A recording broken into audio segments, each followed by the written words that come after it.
You're watching How Leap. Let's set a voice memo as a ringtone in iOS 26. First, open the Voice Memos app and select your recording. Tap the three dots and select Share.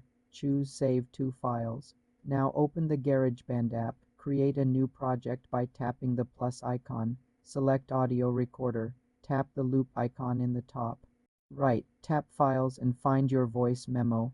Drag it into the timeline. Tap the downward arrow in the top left to go back.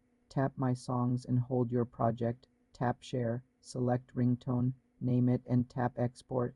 Tap Use Sound As and choose Standard Ringtone. You're watching How Leap. Let's set a voice memo as a ringtone. In iOS 26, first, open the Voice Memos app and select your recording. Tap the three dots and select Share. Choose Save to Files. Now open the GarageBand app. Create a new project by tapping the plus icon. Select Audio Recorder. Tap the loop icon in the top right. Tap Files and find your voice memo. Drag it into the timeline. Tap the downward arrow in the top left to go back. For more simple tech tutorials, subscribe to the channel.